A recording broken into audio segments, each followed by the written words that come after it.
My mom ruined the best night of my life by announcing she was leaving my dad for my date's father. At my prom, in front of everyone. I had been waiting for Tyler to ask me to prom since sophomore year.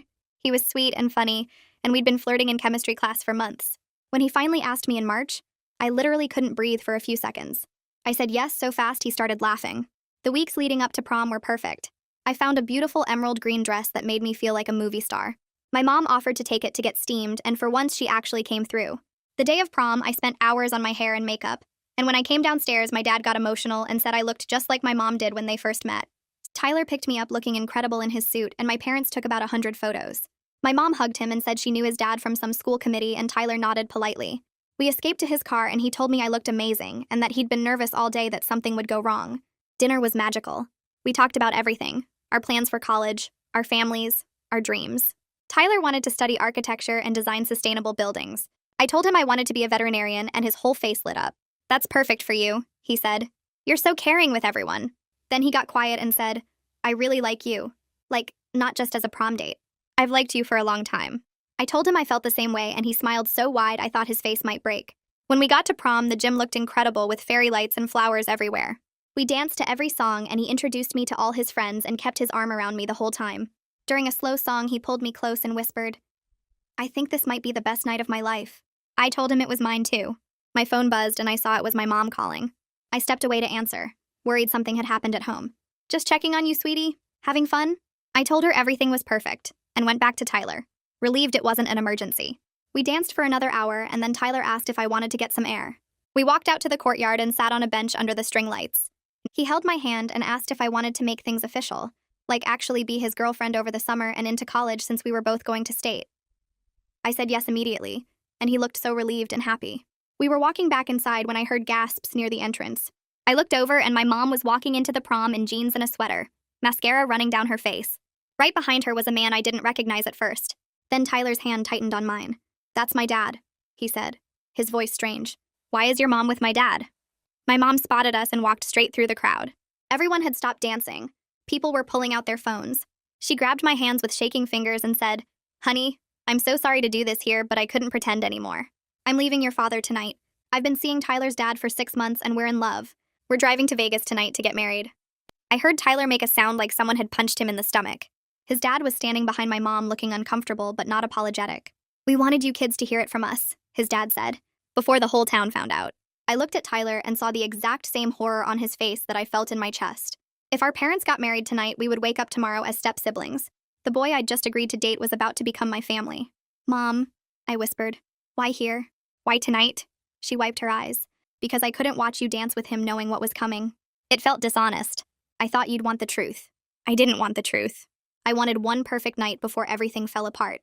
Tyler dropped my hand and walked away without saying anything. I stood there in my beautiful green dress while 300 people recorded my mother destroying my life. She tried to hug me, and I stepped back. The next morning, my dad moved out. Tyler won't look at me at school. Our parents got married in Vegas just like they planned. And every time someone asks how my prom was, I have to decide whether to lie or explain that my mother announced her affair in front of my entire class and turned my boyfriend into my stepbrother in the span of 5 minutes. She still doesn't understand why I'm upset. "I was being honest with you," she keeps saying. "Isn't that what you always wanted?" No. What I wanted was one night.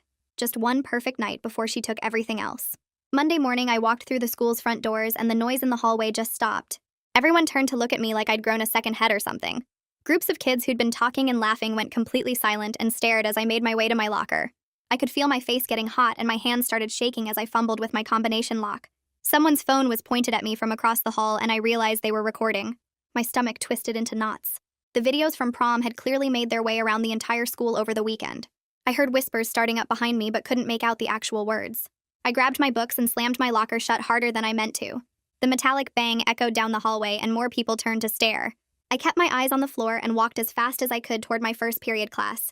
Every step felt like walking through a minefield where I didn't know when the next explosion would hit. Between first and second period, I saw Tyler at the other end of the hallway near the science labs. Our eyes met for just a second before he turned and walked in the opposite direction like he hadn't seen me at all. My chest felt tight, and I had to stop and lean against the wall for a minute. A girl named Bethany, who I knew was friends with Tyler, came up to me carefully, like she was approaching a wild animal that might bolt. She touched my arm gently and told me Tyler was completely devastated and had no idea how to process what happened. I nodded and told her I understood, because I didn't know how to process it either. Bethany looked relieved that I wasn't mad at her for bringing it up. She said Tyler had been at her house all weekend and barely talked to anyone. Then she squeezed my arm once and walked away to her next class. I stood there watching her go and felt more alone than I'd ever felt in my entire life. By lunchtime, I couldn't take it anymore. The idea of walking into that cafeteria where everyone would stare and whisper made me feel sick. I walked straight past the lunch line and headed to the counselor's office instead. The secretary looked up when I came in, and her expression changed from professional to sympathetic in about 2 seconds. She told me Mr.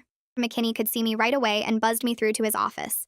Samuel McKinney was older, maybe 50 or so, with gray hair and kind eyes behind wire-rimmed glasses. He stood up when I walked in and gestured to a comfortable chair across from his desk. I sat down and he settled back into his own chair and just waited quietly.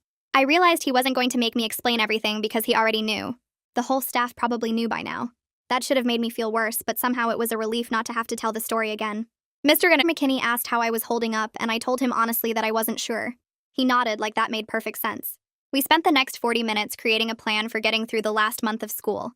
He gave me permission to eat lunch in the library instead of the cafeteria, and said I could have extensions on any assignments if I needed them. He printed out a pass I could show teachers, so they'd know it was official. Then he leaned forward and said gently that I might want to talk to someone outside of school about the family situation. He gave me a list of therapists in town who worked with teenagers and their families. I folded the paper and put it in my pocket and thanked him. Walking out of his office, I felt like I could actually breathe for the first time all day. When I got home that afternoon, I walked in to find Mom sitting at the kitchen table with Tyler's dad. They had paint samples spread out all over the table in different shades of beige and gray. Mom looked up with this bright smile and said they were picking colors for our new blended family home. Tyler's dad nodded and held up 2 samples, asking which one I liked better. I stared at them both and felt anger rising up in my chest like hot water about to boil over. The casual way they were planning our lives together like nothing had happened made me want to scream. They were acting like we were all just going to move in together and be one big happy family. Like they hadn't destroyed everything at prom in front of 300 people. Like Tyler and I weren't avoiding each other at the school because looking at each other hurt too much. I put my backpack down on the counter and told Mom I was moving in with Aunt Lori until graduation. Mom's smile disappeared and she looked genuinely shocked. She stood up from the table and said I was being dramatic. Tyler's dad shifted uncomfortably in his chair but didn't say anything. Mom walked over to me and said I needed to give their marriage a chance, and that we could all work through this together as a family. I stepped back from her and felt my voice getting louder as I told her she destroyed my relationship with Tyler and humiliated me in front of everyone I know. She was completely missing the point that this wasn't about giving her marriage a chance. This was about her taking away any chance Tyler and I might have had. Her eyes filled with tears, but I didn't feel sorry for her at all. I turned and walked upstairs to start packing. Dad showed up that evening after Mom called him. I heard them arguing downstairs while I pulled clothes out of my dresser and stuffed them into garbage bags. Dad came up to my room looking exhausted and defeated. His shoulders sagged and there were dark circles under his eyes like he hadn't slept in days. He probably hadn't. He sat down on the edge of my bed and watched me pack for a minute without saying anything. Then he told me he was getting an apartment across town and I was welcome there anytime I wanted. But he agreed that Aunt Lori's house made more sense because it was only 10 minutes from the school. He helped me carry bags down to his car while Mom stood in the doorway looking hurt and confused. Tyler's dad had left at some point during the packing. Dad loaded the last bag into his trunk and hugged me tight before we drove to Aunt Lori's. Aunt Lori was waiting on her front porch when we pulled up. She came down the steps and wrapped me in a huge hug that lasted a long time. Dad carried my bags inside while Aunt Lori took me straight to the guest room. She'd already cleared out the closet and put fresh sheets on the bed. She told me this was my space now for as long as I needed it. Then she did something that made me want to cry with relief. She didn't ask a million questions about what happened or tell me how I should feel about any of it. She just squeezed my hand and said she was glad I was there. Dad stayed for a while helping me unpack and then hugged us both goodbye. After he left, Aunt Lori made grilled cheese sandwiches and we ate them while watching some cooking show on TV without talking much. It felt peaceful in a way home hadn't felt in forever. The next afternoon, Elsie showed up at Aunt Lori's house right after school. She had 2 pints of ice cream and a sympathetic smile. We sat on the back porch eating chocolate chip cookie dough straight from the containers. Elsie told me her dad Harold wanted me to know I could talk to him if I wanted. Harold Peterson was a family therapist, and Elsie said he'd helped lots of kids through messy divorces and family stuff. She wasn't pushing me to do it, just letting me know the offer was there. I thought about the list Mr. McKinney had given me, and realized maybe talking to someone who actually understood this kind of thing might help. I asked Elsie if her dad would really be okay with it, and she nodded enthusiastically. She pulled out her phone and texted him right there. He responded within minutes saying he had an opening Wednesday after school if I wanted it. Wednesday afternoon, I sat in Harold's office trying not to feel nervous. His office was in a small building downtown with comfortable chairs and calm colors on the walls. Harold was tall and kind-looking with the same warm smile Elsie had. He asked me to tell him what brought me in, and I explained the whole prom situation. The words came out easier than I expected, maybe because he was a stranger who didn't know my mom or Tyler. When I finished, Harold leaned back in his chair and said what my mom did was a boundary violation. He explained that my feelings of betrayal were completely valid and normal. Hearing him say that made something loosen in my chest. He wasn't telling me to get over it or be understanding or give anyone a chance. He was just confirming that what I felt made sense. We spent the rest of the session talking about ways to protect myself emotionally, while still dealing with family stuff. When I left his office, I felt lighter than I had since prom night.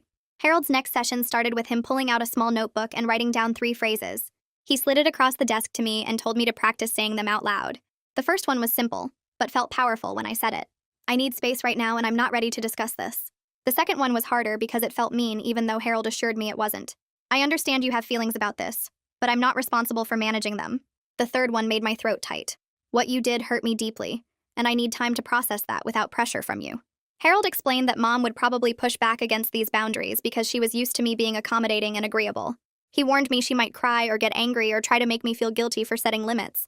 I asked him what I should do if that happened, and he told me to repeat the phrases calmly, and then end the conversation if she wouldn't respect them. We practiced different scenarios where Mom might try to guilt me into coming home or accepting her marriage. By the end of the session, I felt more prepared but also nervous about actually using these phrases with her. The next morning at the school, I was walking to my locker when I passed 2 girls from my English class standing near the water fountain. They didn't see me coming because they were too focused on their conversation. One of them was saying something about Tyler missing another quiz in history and how worried Bethany was getting about him. The other girl responded that she'd heard he was spending lunch periods in his car instead of the cafeteria, and that his grades were dropping fast. My chest felt tight listening to them talk about how the situation was affecting him. Part of me wanted to text him or find him between classes to see if he was okay. Another part knew that reaching out would just make everything messier and more painful for both of us. I walked past them quickly before they noticed me standing there and spent the rest of the day trying not to think about Tyler sitting alone in his car, avoiding everyone. Thursday morning, the principal's voice came over the intercom during second period announcing a mandatory assembly for all juniors and seniors during fifth period. Everyone groaned because assemblies usually meant sitting on hard bleachers, listening to boring announcements about parking passes or graduation requirements. When we filed into the gym that afternoon, the principal was standing at a podium with a serious expression that made my stomach drop.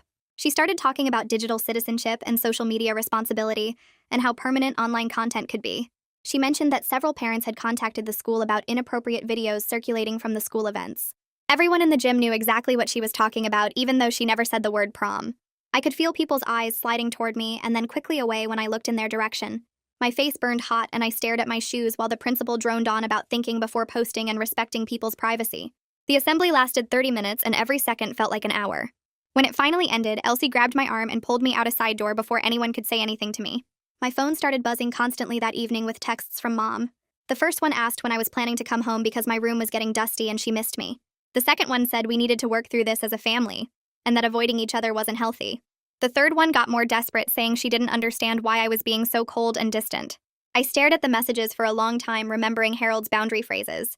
I typed out my response carefully, using almost exactly what he'd taught me. I need space right now and I'm not ready to discuss this. I'll let you know when I'm ready to talk. Mom's response came back immediately saying that wasn't fair and that I was punishing her for being honest about her feelings. I took a deep breath and sent another message. I understand you have feelings about this, but I'm not responsible for managing them. I need time. She called me 3 times in a row, but I didn't answer. Finally, she sent one more text saying I was being dramatic and hurtful. I turned off my phone and went to find Aunt Lori, who made me hot chocolate and didn't ask any questions about why I looked upset. Friday afternoon, I stopped by Dad's new apartment to pick up some textbooks I'd left there the week before. I knocked on the door, and Dad answered, looking tired but happy to see me. He let me in, and I headed straight to the spare bedroom where I'd stacked my books on the desk. I was gathering them into my backpack when I heard another knock on the door. Dad opened it, and I heard Tyler's dad's voice in the living room. My whole body went rigid, and I stayed frozen in the bedroom hoping he would leave quickly. Instead, I heard footsteps coming down the hall. And then Tyler's dad was standing in the doorway looking uncomfortable. He cleared his throat and said he'd been hoping to run into me because he wanted to apologize. His words sounded practiced, like he'd rehearsed them in front of a mirror. He told me the timing of the announcement was poor, and that he hoped eventually we could all get along as a family. He said Mom really loved me and wanted to repair our relationship. Every word felt hollow and fake, like he was reading from a script someone else had written for him. I stood up and looked him directly in the eyes. My voice came out steadier than I expected when I told him that he and Mom had taken something special from both me and Tyler and turned it into a nightmare we would never forget. I said what they did at prom wasn't just bad timing, it was cruel and selfish, and it destroyed something that mattered to both of us. Tyler's dad's face went red and he started to say something about how they were in love and deserved happiness too. I cut him off and told him I didn't care about his justifications and that I needed him to leave. He looked shocked, like nobody had ever spoken to him that way before. He mumbled something about hoping I'd understand someday, and then left quickly without saying goodbye to Dad. After he was gone, I sat on the bed shaking with adrenaline. Dad came in and hugged me tight and said he was proud of me for standing up for myself.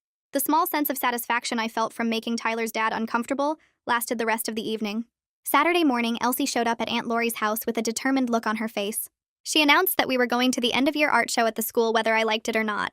I tried to argue that I wasn't ready to face everyone, but Elsie wasn't having it.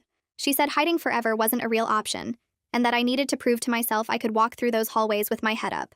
Aunt Lori backed her up, saying sometimes the only way past fear was straight through it. I finally agreed and changed into clean jeans and a sweater that didn't look like I'd given up on life. The art show was in the main hallway and cafeteria with student paintings and sculptures displayed on tables and walls. When we walked in, I could feel the stares immediately. People's conversations dropped to whispers when they saw me, and some of them didn't even bother being subtle about pointing. Elsie stayed right next to me the whole time, acting completely normal, like nothing was wrong. We looked at paintings and ceramics projects, and she made comments about which ones she liked best. I kept my shoulders back and my chin up, even though my hands were shaking in my pockets. We were standing near a large abstract painting when I noticed Tyler on the other side of the display. He was looking at the same artwork from his angle, and our eyes met accidentally across the space. For just a second, I saw everything I was feeling reflected back at me in his expression. The hurt and anger and confusion were all there, written clearly on his face. We both recognized the pain in each other, and it felt like being punched in the stomach all over again. Then Tyler looked away quickly and moved to a different section of the show. I turned and walked in the opposite direction with Elsie following close behind. Neither of us said anything about it, but my chest felt tight for the rest of the afternoon. Monday evening, I had a video call scheduled with the college housing coordinator to finalize my dorm assignment for fall semester. I set up my laptop at Aunt Lori's kitchen table and joined the call right on time. The coordinator was a friendly woman who started by asking basic questions about my preferences for roommate matching. Everything was going smoothly until she asked about my family situation for emergency contact information. She needed to know who to call if something happened to me on campus. The question hit me harder than I expected, and suddenly I was crying in front of this stranger, trying to explain that my mom had married my prom date's father, and I didn't want her listed as my primary contact. The words came out jumbled and messy between sobs. I told her about prom night and the announcement and how Tyler was supposed to be my boyfriend, but now he was technically my stepbrother. The coordinator's face shifted from professional politeness to genuine sympathy. She let me cry for a minute before gently saying she understood, and that family situations could be complicated. She pulled up my paperwork on her screen and asked if I had other family members I'd prefer to list instead. I gave her Aunt Lori's information and Dad's new address and phone number. The coordinator made notes in her system and assured me that Mom wouldn't be contacted unless absolutely necessary, and only after trying my other contacts first. Then she mentioned something that made me feel slightly better. She said the university had counseling services available to all students free of charge, and that lots of people use them to deal with family stress and life transitions. She sent me a link to the counseling center website and suggested I might want to book an appointment early in the semester before things got too busy. By the end of the call, I felt drained, but also relieved that at least one part of my life was getting organized in a way that felt safe. Tuesday morning, I walked into the auditorium for graduation practice and spotted Tyler immediately. He was standing near the stage with a group of guys from his dorm floor, laughing at something someone said. The second he saw me, his smile dropped and he looked away fast. I found a seat in the back row and pulled out my phone to look busy. The graduation coordinator started calling out names alphabetically to practice our lineup. When she got to the S section, Tyler and I ended up standing about 6 people apart in line. I could feel the space between us like something physical. The other seniors around us kept glancing back and forth between Tyler and me with curious looks on their faces. Nobody said anything, but the awkwardness hung in the air thick enough to choke on. We ran through the ceremony twice, and both times Tyler kept his eyes forward and his shoulders stiff. During the break between run-throughs, I went to the bathroom just to escape the weird tension. When I came back, Elsie had saved me a different seat farther from where Tyler was sitting. Practice ended, and everyone filed out talking about graduation parties and summer plans. Tyler left through the side door without looking back once. Wednesday afternoon, I was reading on the couch at Aunt Lori's when someone knocked hard on the front door. Aunt Lori opened it, and I heard Mom's voice saying she needed to talk to me about graduation. My stomach dropped. Aunt Lori stepped outside and closed the door behind her, and I could hear them talking in low voices on the porch. After a minute, Aunt Lori came back in alone and told me Mom wanted to discuss who would be sitting where at the ceremony. I walked to the door and opened it. Mom was standing on the porch with her purse clutched in both hands. She started talking fast about how she and Tyler's dad wanted to sit together as a family, and she hoped I would be okay with that. I took a breath and used one of Harold's phrases. I told her I would let her know my decisions about graduation, but I wasn't discussing them right now. Mom's face went red and she said we needed to figure this out together. Aunt Lori stepped up beside me and said I had made myself clear, and Mom needed to respect that. Mom looked between us like she couldn't believe what was happening. She opened her mouth to argue, but Aunt Lori just smiled politely and said, Maybe they could talk another time when everyone was calmer. Mom turned and walked back to her car without saying goodbye. Thursday evening, Dad picked me up and took me to the Italian restaurant we used to go to for special occasions. We ordered pasta, and he asked how I was holding up with graduation coming so fast. I told him I was managing, but everything felt weird and complicated. Dad reached across the table and squeezed my hand. He said he was really proud of how I was handling everything, and that took a lot of strength. Then his expression changed and got more serious. He told me the divorce was getting messy because Mom wanted to rush everything through as fast as possible. She was pushing for a quick settlement so she could fully move on with her new life. Dad said he was trying to make sure the financial stuff was fair and that he got what he was entitled to after 20 years of marriage. He looked tired when he said it, and I realized he probably wasn't sleeping much. I asked if he had a good lawyer, and he nodded and said yes, but the whole process was draining. We finished dinner, and he drove me back to Aunt Lori's. Before I got out of the car, he hugged me tight and said we would get through this together. Friday morning at breakfast, I asked Dad something I had been wondering about for weeks. I wanted to know if he had any idea about the affair before prom night. Dad set down his coffee cup and looked out the window for a long moment. Finally, he said he suspected something was off in the months before prom. Mom had been distant and distracted, and she kept finding reasons to be out of the house for school committee meetings that seemed to run really late. He said he never imagined it was an affair, and definitely never thought it was with Tyler's dad. When he looked back at me, his eyes were so sad it made my chest hurt. I realized Dad was dealing with his own heartbreak while trying to be strong and supportive for me. He had lost his wife and his marriage and probably felt just as betrayed and confused as I did. I told him I was sorry he was going through this too, and he gave me a sad smile. He said we were both going through it and at least we had each other. Monday afternoon, I was in the library working on a final paper when Bethany walked up to my table. She sat down across from me and kept her voice low. She said Tyler had asked her to tell me something. My heart started beating faster, and I closed my laptop to focus on what she was saying. Bethany explained that Tyler was really sorry for avoiding me and acting like I didn't exist. She said he had been dealing with a lot of anger at his dad, and he didn't know how to separate that from the whole situation with me. Tyler felt guilty about how everything went down, and he knew it wasn't my fault any more than it was his. Bethany looked uncomfortable delivering the message, but she kept going. She said Tyler was seeing a therapist now to work through his feelings about his dad's choices. He wanted me to know he didn't blame me for anything, and he hoped I was doing okay. I felt something loosen in my chest that had been tight for weeks. I told Bethany to let Tyler know I understood completely, and I didn't blame him for any of this either. She looked relieved, like she had been worried I would be angry. Then she mentioned something else almost casually. She said Tyler had decided to room with some friends from his dorm floor at State, instead of doing the random roommate assignment. My stomach dropped because I knew what that meant. Tyler and I had talked about rooming near each other at State back when we thought we were going to be dating. We had looked at the housing options together and made plans about which dining halls we would eat at and which classes we might take together.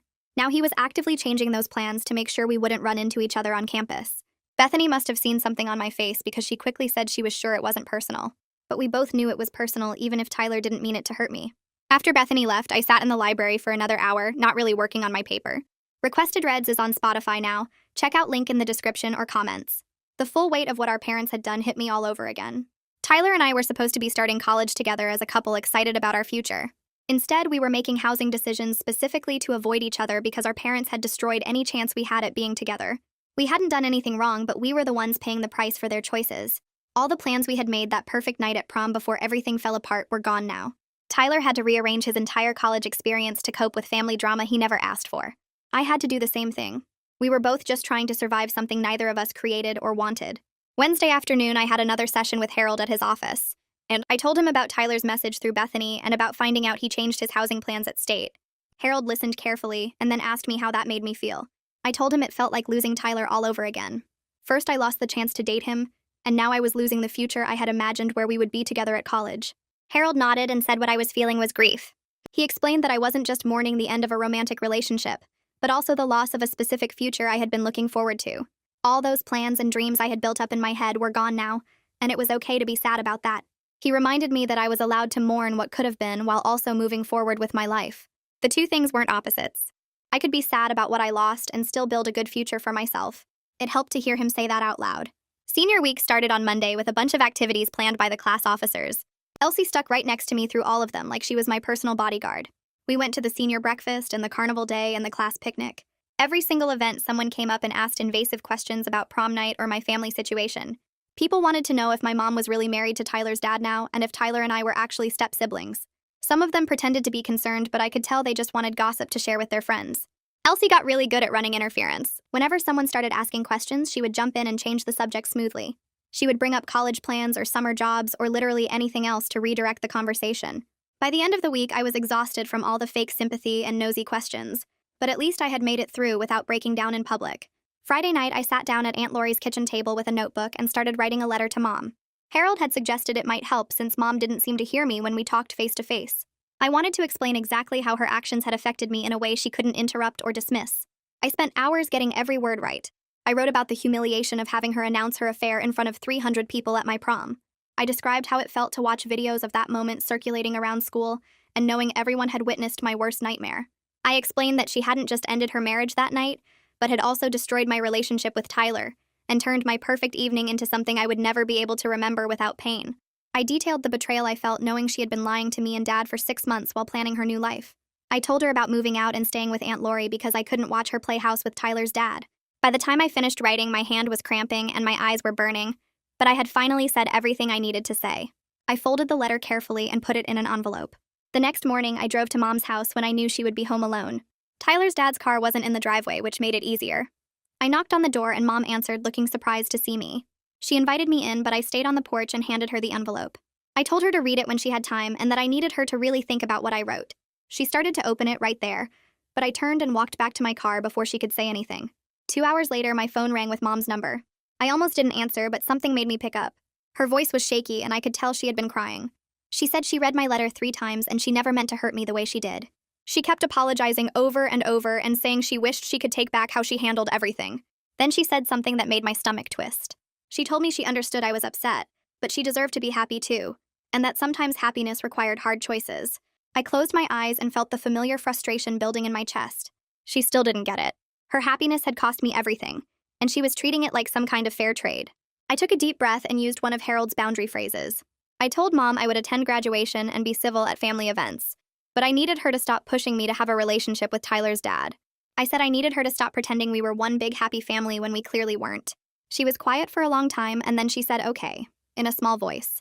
She agreed to give me space and respect my boundaries. It wasn't the full understanding I wanted, but it was something. Graduation rehearsal was scheduled for Thursday afternoon in the auditorium. I walked in with Elsie and immediately saw Tyler sitting in the 3rd row. The student organizer was assigning seats alphabetically, and of course our last names put us near each other. I sat down 2 seats away from him and stared straight ahead. The rehearsal coordinator went through the whole ceremony process explaining when we would walk and where we would sit. When she had us practice walking across the stage, Tyler and I ended up in line close together. We stood there awkwardly for a few minutes while other students got their instructions. Finally, Tyler cleared his throat and said my name quietly. I looked at him and saw he looked as uncomfortable as I felt. He said this whole situation wasn't fair to either of us. I nodded and told him I knew that. We both acknowledged that our parents had made choices that destroyed something good between us. It felt strange to be talking to him after weeks of careful avoidance. He looked down at his shoes and then back at me. He told me he was sorry my mom put me through everything at prom. I felt something loosen in my chest, and I told him I was sorry his dad did the same to him. We stood there looking at each other, and I saw the same hurt in his eyes that I felt every day. It was the first real conversation we had since that horrible night, and it felt both healing and heartbreaking at the same time. The coordinator called us forward to practice walking, and the moment ended.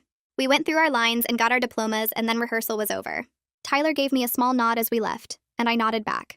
Graduation day arrived on Saturday morning. I woke up at Aunt Lori's house and got ready carefully. Dad picked me up and we drove to the school together. He told me how proud he was of me for making it through the hardest month of my life. Elsie met us in the parking lot and we walked into the building together. I had specifically requested that Mom and Tyler's dad sit on the opposite side of the auditorium from Dad and Aunt Lori. When I walked into the staging area, I saw Mom across the room. She waved at me and I waved back but didn't go over. Tyler's dad was standing next to her and I looked away.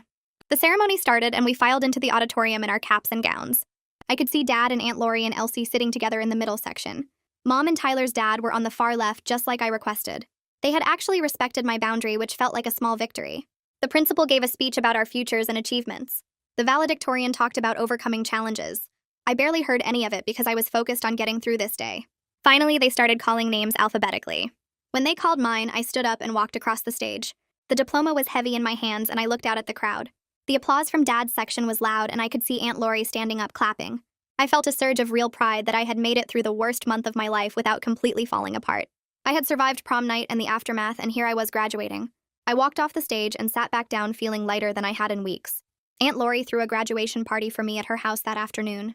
She had decorated the backyard with balloons and set up tables with food. Dad arrived first and helped set everything up. Elsie came with her whole family, including Harold, who gave me a hug and told me he was proud of my progress. More people showed up, including some of my other friends from the school, and Dad's sister and her kids. Everyone there actually cared about me and had supported me through Mom's choices. It felt good to be surrounded by people who understood what I had been through. Dad made a toast about resilience and how proud he was of the person I was becoming. Elsie's mom brought a huge cake and everyone sang. I looked around at all these people who had shown up for me and felt genuinely happy for the first time since prom. My phone buzzed with a text from Mom asking if she could stop by the party. I looked at the message for a minute and then typed back that today was for the people who supported me through her choices. It felt harsh typing it, but Harold had told me that setting firm boundaries was important for my healing. She didn't respond, and I put my phone away. The party went on for hours, and I laughed and ate cake and felt normal. That night, I was scrolling through social media in bed when I saw Tyler had posted a photo from his own graduation party. He was smiling in the picture surrounded by his friends. We were both having separate celebrations with the people who cared about us. I looked at his genuine smile in the photo, and then thought about how I had smiled at my party too. Maybe we were both starting to find our way forward despite everything our parents had done. It didn't fix what happened, but it felt like maybe we could both survive this and be okay eventually. I liked the photo and then closed the app. Summer arrived hot and sticky. I needed to stay busy, so I applied for jobs and got hired at a local veterinary clinic as a kennel assistant. The work was mostly cleaning cages and feeding animals, but I loved being around the dogs and cats. Working with animals felt good after months of dealing with complicated human emotions. My first day, the head vet doctor, Burke, showed me around and explained my duties. She was patient and kind and didn't ask about my personal life. I spent my days taking care of the animals, and it kept my mind occupied. The dogs were always happy to see me, and the cats didn't care about my family drama. It was exactly what I needed. I spent the next few weeks getting comfortable at the clinic and learning the routines. Doctor Burke started letting me observe her during appointments after I'd been there about a month. She'd call me into the exam rooms and explain what she was checking for while she examined the animals. I watched her calm down nervous dogs and handle scared cats with patience. She showed me how to listen to a dog's heart and lungs and taught me the signs of common health problems. Between appointments, she'd quiz me on animal anatomy and explain why certain treatments worked. I soaked up everything she taught me and took notes in a little notebook I kept in my scrubs pocket. One afternoon, she finished examining a golden retriever puppy and turned to me while the owner was paying at the front desk. She said she could tell I had a real gift for working with animals and asked if I'd thought about my college plans. I told her I'd been accepted to state and wanted to study veterinary medicine. Her whole face lit up, and she told me that was wonderful news. Then she offered to let me shadow her during more complex appointments and procedures, so I could get real experience before starting college. I felt this rush of excitement because getting hands-on experience at an actual clinic was exactly what I needed. Dr. Burke became a mentor over those summer weeks, and I started seeing what my future career could actually look like. Dad called me one evening while I was at Aunt Laurie's house doing laundry. He sounded different on the phone, less tired than he'd been sounding lately. He asked if I could meet him for dinner the next day because he had some news to share. I felt nervous wondering what it could be, but agreed to meet him at our favorite diner. The next evening, I slid into the booth across from him, and he ordered us both burgers and fries like we used to do before everything fell apart. He waited until the food arrived and then told me his divorce lawyer had called with an update. Apparently, Mom's rushed remarriage to Tyler's dad was actually helping Dad's case for a better settlement. The lawyer explained that the quick Vegas wedding proved the affair had been going on and showed that Mom had been planning to leave for a while. This meant Dad could argue for a more favorable division of assets, and possibly even get some of the retirement money Mom had wanted to keep. I felt this weird mix of emotions hearing the news. Part of me felt bad that Mom's impulsive choice was backfiring on her, but another part of me felt a grim satisfaction knowing her actions had consequences beyond just destroying my prom night and my relationship with Tyler. Dad said he wasn't trying to be vindictive, but he wanted to make sure he was treated fairly after everything that happened. I told him I understood, and that I was glad he was standing up for himself. We finished our burgers and talked about other things, but I kept thinking about how Mom's inability to wait or plan ahead had hurt her in ways she probably never considered. I was getting coffee at the local shop a few days later when I spotted Bethany sitting at a corner table with her laptop. She looked up and waved me over before I could decide whether to approach. I sat down across from her and we made awkward small talk for a minute about summer jobs and college prep. Then she brought up Tyler without me having to ask. She told me he was doing better now that he had a job at a landscaping company and was staying busy preparing for college. She said the physical work seemed to help him process everything that happened. Then she mentioned something that surprised me. She said Tyler had started seeing a therapist to work through his feelings about his dad's affair and the whole prom situation. I felt genuinely glad hearing that because I knew from my sessions with Harold how much therapy had helped me. Bethany said Tyler was still angry at his dad, but he was learning to separate that anger from other parts of his life. She told me he'd decided to room with friends at State instead of doing random roommate assignment because he wanted to start college with people who already knew his situation and wouldn't judge him. I understood that completely since I'd been dreading the possibility of having to explain everything to a stranger. Bethany finished her coffee and said she thought Tyler and I might eventually be able to be friendly again once enough time passed. I wasn't sure about that, but I appreciated her trying to help us both heal. We said goodbye, and I walked back to my car feeling oddly hopeful that maybe Tyler was finding his way through this mess just like I was. That evening, Aunt Lori asked me to sit with her in the living room after dinner. She had this serious look on her face that made me worried something was wrong. But then she smiled and told me she wanted to talk about my plans for college breaks and holidays. She said she'd been watching how I handled everything since prom night, and she was proud of the maturity I'd shown in dealing with such a difficult situation. She told me a lot of kids my age would have fallen apart completely, but I'd found ways to cope and keep moving forward. Her words made me feel emotional because I hadn't felt particularly mature or strong most days. Then she said something that really meant a lot to me. She told me I was welcome to stay with her during college breaks and holidays if I didn't want to navigate the awkwardness of being at Mom's house with Tyler's dad there. She said her guest room would always be my room, and I could come back anytime I needed a safe space away from the complicated family dynamics. I thanked her and felt tears starting because having that option took away so much stress about future visits home. I'd been dreading Thanksgiving and Christmas, knowing I'd have to choose between staying with Dad in his small apartment or going to Mom's house where everything would be weird and tense. Now I had a third option that felt comfortable and safe. Aunt Lori hugged me and said family wasn't just about blood relations. It was about the people who showed up for you when things got hard. I met with Harold one last time before college started in late August. We sat in his office and he reviewed all the progress I'd made since that first session back in May. He reminded me of how overwhelmed and hurt I'd been initially, and how I'd learned to set boundaries with Mom and communicate my needs more clearly. He said I'd developed healthy coping strategies for dealing with difficult emotions, and I'd shown real growth in advocating for myself. I felt proud hearing him list out everything I'd accomplished, because it helped me see how far I'd actually come. Then Harold talked about the transition to college, and how I might face new challenges being away from my support system. He reminded me that the university had counseling services available to all students, and encouraged me to reach out if I ever felt overwhelmed or needed someone to talk to. He wrote down the contact information for the campus counseling center, and made me promise I'd keep it somewhere safe. We talked about how to handle running into Tyler on campus and how to maintain my boundaries with Mom even when we weren't living in the same town. Harold said the skills I'd learned over the summer would serve me well, but I shouldn't hesitate to ask for help if I needed it. We shook hands at the end of the session, and he told me he believed I was going to do great things. Walking out of his office for the last time felt bittersweet because he'd helped me so much, but I also felt ready to move forward on my own. Mom texted me a few days later asking if we could meet for coffee. I stared at the message for a while trying to decide how to respond. Part of me wanted to ignore it, but I remembered what Harold had said about maintaining communication, even when setting boundaries. I texted back that I'd meet her at a neutral coffee shop on Saturday morning. When I arrived, she was already there looking nervous and fidgeting with her cup. I sat down across from her and waited for her to start talking. She seemed different this time, less defensive and more willing to actually listen. She apologized again for the prom announcement and said she'd been thinking a lot about what I'd written in my letter. Then she did something she hadn't really done before. She asked me to explain how I felt about the public nature of her announcement and why that made everything so much worse. I took a deep breath and told her that having 300 people record the worst moment of my life made it impossible to process privately or move past it. I explained that videos of that night were still circulating online, and people I barely knew had opinions about my family situation. I told her that turning my potential boyfriend into my stepbrother in front of everyone I knew felt like she'd prioritized her own need to be honest over my need to have one good night. Mom listened without interrupting, and I could see tears in her eyes. She said she'd been so focused on her own guilt about the affair that she hadn't fully understood how the public setting multiplied my hurt and humiliation. We sat there for a while longer, and I could tell Mom was really trying to understand this time instead of just defending herself. I told her I wasn't ready to forgive her completely for what she did, and I might never be okay with how she handled everything. But I also said I was willing to work toward having a better relationship if she could respect my boundaries and stop expecting me to embrace her new marriage or pretend Tyler's dad was family to me. I explained that I needed her to acknowledge the damage she caused and give me space to heal on my own timeline. Mom nodded and wiped her eyes with a napkin. She said she understood, and she wouldn't push me to spend time at her house or include Tyler's dad in our interactions unless I initiated it. She promised to respect my boundaries and work on rebuilding trust slowly, instead of expecting everything to go back to normal right away.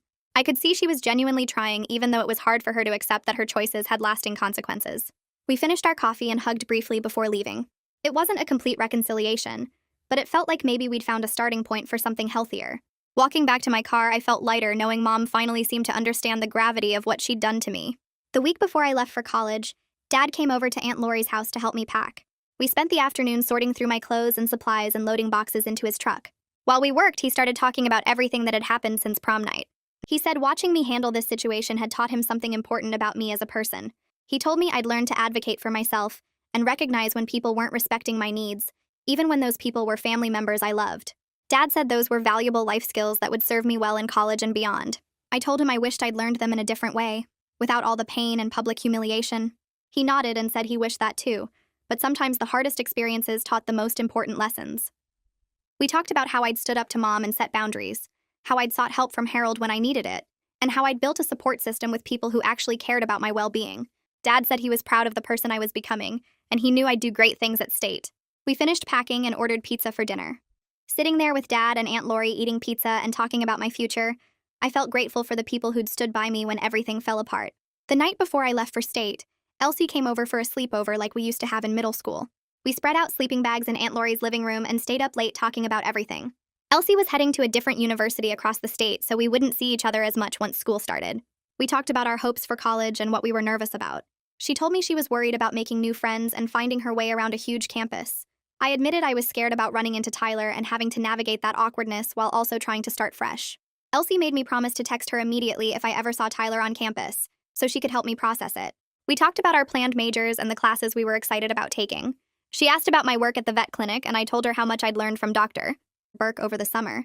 We made plans to video chat every week and visit each other during breaks. Around 2 in the morning, we finally started getting tired. Elsie turned to me in the dark and said she was proud of me for surviving everything that happened and still moving forward with my plans. I told her I couldn't have done it without her support and her dad's help. We fell asleep talking about all the adventures we'd have in college and promising to stay close even though we'd be far apart. Move-in day at State arrived hot and humid in late August. Dad and Aunt Lori both came to help me carry boxes up to my dorm room on the 3rd floor. The building was complete chaos with families everywhere hauling furniture and crying parents saying goodbye to their kids. My roommate was already there when we arrived, a girl named Jessica who seemed friendly and normal. She was unpacking clothes and decorating her side of the room with photos and posters.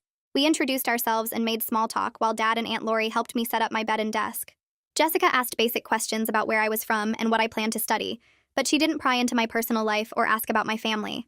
I felt this huge sense of relief knowing she had no idea about the prom incident or my complicated family situation. Here at State, I could be just another freshman starting college, not the girl whose mom destroyed her prom night in front of everyone. After we finished unpacking, Dad and Aunt Lori took me and Jessica out for lunch at a campus restaurant. We talked about class schedules and campus resources, and everything felt normal and exciting. When it was time for them to leave, Dad hugged me tight and told me to call him anytime I needed anything. Aunt Lori reminded me that her house was always open if I needed to come home. I walked them to Dad's truck and waved as they drove away. Standing there on campus watching them leave, I felt scared and excited and hopeful all at once about this fresh start, where not everyone knew my story. The first week of classes, I found a flyer for the pre-vet club meeting on a bulletin board outside the science building. I showed up on Wednesday evening to a classroom full of students who actually wanted to talk about animal medicine instead of my family drama. A girl named Rachel sat next to me and started telling me about her volunteer work at a wildlife rehabilitation center. Another student was planning to specialize in large animal medicine and work with horses. I listened to everyone share their goals and felt something shift inside me. For the first time since prom night, I was in a space where I was just another student with dreams about helping animals. Nobody here knew about the videos or the scandal or any of it. When it was my turn to introduce myself, I said I wanted to be a veterinarian and had worked at a clinic over the summer. Rachel asked which clinic, and we ended up talking for 20 minutes after the meeting about different veterinary specialties. Walking back to my dorm, I realized I'd gone almost 2 hours without thinking about Tyler or my mom or that horrible night. I was crossing the main quad in mid-September when I saw him. Tyler was walking with a group of guys about 50 feet away, laughing at something one of them said. My whole body went rigid and I stopped moving. He looked up at the same moment and our eyes met across the grass. For a few seconds, we both just stood there frozen while students walked between us. Then he gave me a small nod. Just a quick acknowledgement that we'd seen each other. I nodded back and kept walking in my original direction. My heart was pounding, but it wasn't the awful, crushing feeling I'd expected. It was more like closing a door that had been left open. We'd seen each other and survived it, and the world didn't end. Biology lab became my favorite part of the week. I was good at the precise work of preparing slides and documenting observations. My lab partner was quiet and focused, which meant we got our work done efficiently. The professor, a woman named Dr. Lawson, walked around checking everyone's progress during our 3rd lab session. She stopped at our station and looked at my slide preparation and notes. She told me I had excellent attention to detail and asked if I'd considered getting involved in undergraduate research. I said I didn't know that was an option for freshmen. Dr. Lawson wrote down her office hours on a piece of paper and told me to stop by if I was interested in learning more about research opportunities in the biology department. I folded the paper carefully and put it in my backpack. Someone thought I was good at something. Someone saw potential in me that had nothing to do with being the girl from the prom disaster. Mom started calling every Sunday afternoon like clockwork. The first few calls were awkward with long silences and careful topic avoidance. But after a few weeks, we found a rhythm. She asked about my classes, and I told her about biology lab and the pre-vet club. I asked about her job, and she talked about work projects. Neither of us mentioned Tyler's dad unless I brought it up first, which I mostly didn't. It wasn't the close relationship we'd had before prom, but it was something I could manage. She seemed to understand that I needed things to stay surface level for now. During our fourth call, she asked if I'd be coming home for fall break, and I told her I was planning to stay with Dad. There was a pause, and then she said, "Okay," in a small voice. I almost felt bad, but then I remembered standing in that gym in my green dress, and the feeling passed. A flyer in the student center advertised a support group for students dealing with family transitions. I walked past it 3 times before finally taking a photo of the meeting information. The first session I attended was in a conference room in the counseling building. About 8 other students sat in a circle with a counselor who introduced herself and explained the group format. We went around sharing why we were there. One girl's parents had divorced over the summer. A guy's dad had come out and left his mom. Another student's mom had remarried someone with kids, and the blended family was a disaster. When it was my turn, I said my mom had an affair and married my prom date's dad, making us step-siblings. A few people's eyes widened, but nobody looked at me like I was a circus attraction. The counselor thanked me for sharing and moved on to the next person. Hearing everyone else's stories made me realize I wasn't uniquely cursed. Lots of people had parents who made choices that messed up their kids' lives. We were all just trying to figure out how to deal with it. Fall break arrived in October, and I took a bus to Dad's new apartment instead of going back to the house where Mom lived with Tyler's dad. Dad had rented a small 2-bedroom place across town with basic furniture and hardly any decorations. He seemed embarrassed about how empty it looked, but I told him it was perfect. We went grocery shopping together and made spaghetti for dinner. Dad asked about school, and I told him about Dr. Lawson's research opportunity offer and the pre-vet club. He looked proud and said he always knew I'd do great things. We watched old movies on his couch, and I fell asleep during the second one. When I woke up, there was a blanket over me, and Dad was reading in the chair across the room. The apartment was quiet and calm, and nobody was pretending to be a happy blended family. It felt more like home than anywhere had felt in months. The library became my main study spot as midterms approached. I was there on a Tuesday evening in November working on a biology paper when someone sat down at the table across from me. I looked up and Tyler was there with his backpack and a textbook. We both froze for a second. Then he asked if this seat was taken. I shook my head. We studied in silence for maybe 10 minutes before he spoke again. He asked how my classes were going. I told him they were going well and asked him the same question. He said architecture studio was intense, but he really liked it. We talked for a few minutes about adjusting to college and how different it was from high school. His voice was careful, and so was mine. We weren't friends, but we weren't enemies either. Just 2 people who used to know each other trying to be normal. Tyler mentioned he'd made good friends in his dorm and seemed to be settling in okay. Then he said he hoped I was doing well too. I told him I was and realized I actually meant it. For the first time since that awful night at prom, I could honestly say I was doing okay. He nodded like he understood and went back to his textbook. We studied at the same table for another hour without talking much.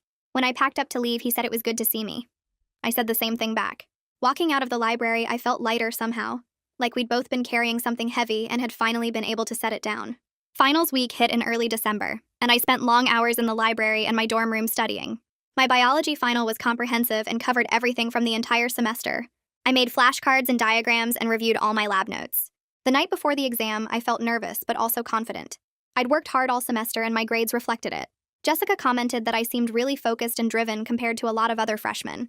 I told her I'd had a rough summer and college felt like a fresh start where I could control my own success. The biology final went well, and so did my other exams. When grades posted before winter break, I had a solid GPA and felt genuinely proud of what I'd accomplished.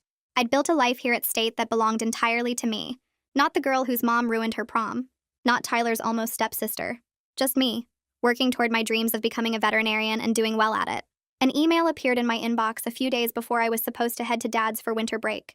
The sender was Dr. Burke from the clinic back home. She said she'd heard from my dad that I was doing well at State and studying pre-vet. She wrote that she'd love to have me back next summer if I was interested, and that she might have a research project involving canine rehabilitation that I could help with. She said she'd been impressed with my work ethic and natural ability with animals during the summer. Having someone believe in my abilities like that felt incredible. I read the email 3 times and then called Dad to tell him. He sounded happy and said, "Doctor." Burke had asked him for my email address a few days earlier. I wrote back to Dr. Burke right away saying I'd love to work with her again and learn more about the research project. For the first time in months, I felt excited about going home, not because of the town itself, but because I had something meaningful to return to that I'd earned through my own hard work. Christmas break arrived, and I packed my car with enough clothes for 2 weeks split between different houses. Dad had told me I was welcome to stay with him the whole time, and Aunt Lori said the same thing. Mom had texted asking about my plans, and I'd used the boundary phrases Harold taught me to explain I'd see her for a few hours, but needed space to process everything that had happened.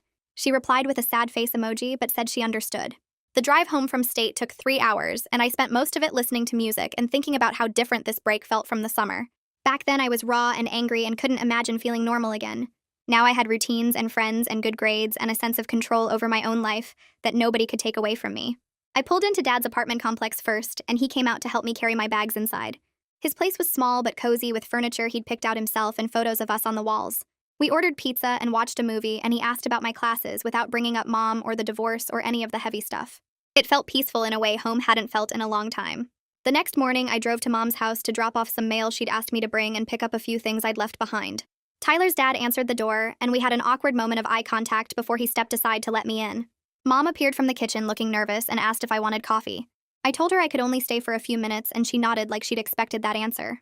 We sat at the kitchen table, and she asked about school and my classes and whether I'd made friends. I gave her basic answers and watched her try to fill the silence with questions that didn't touch on anything real. When I stood up to leave, she asked if I'd come back for dinner before I left town, and I said maybe, which we both knew meant probably not. She hugged me at the door and whispered that she loved me, and I said it back because it was true, even though everything else was complicated. Driving back to Dad's apartment, I felt okay about how I'd handled it. I'd shown up and been civil and maintained my boundaries without being cruel. Harold would have been proud of the way I'd managed the situation with the tools he'd taught me. Elsie texted me the day after Christmas asking if I wanted to meet up at the coffee shop downtown. I said yes immediately because I'd missed her and wanted to catch up properly without just texting. She was already there when I arrived, sitting at our usual table by the window with 2 hot chocolates waiting. We hugged and she told me I looked good, like college was treating me well. I said it was, and asked about her classes at the community college and her job at the bookstore. She filled me in on everything I'd missed while I was away, and then she got quiet and looked at me with this serious expression. She said she was really proud of how far I'd come since prom night. Back then I was devastated and couldn't see past the hurt and humiliation. Now I was at state building my own life and handling family stuff with actual healthy boundaries, instead of just reacting to everything. I felt my throat get tight because hearing someone acknowledge the work I'd done to get here meant more than I'd expected. I told her I couldn't have gotten through any of it without her and Harold's help. She waved that off and said I was the one who did the hard work of actually changing and growing. We spent the next hour talking about lighter things like campus life and her new boyfriend and plans for next semester. When we left the coffee shop, I felt grateful for having a friend who'd stuck by me through the worst time of my life and still believed in me on the other side of it.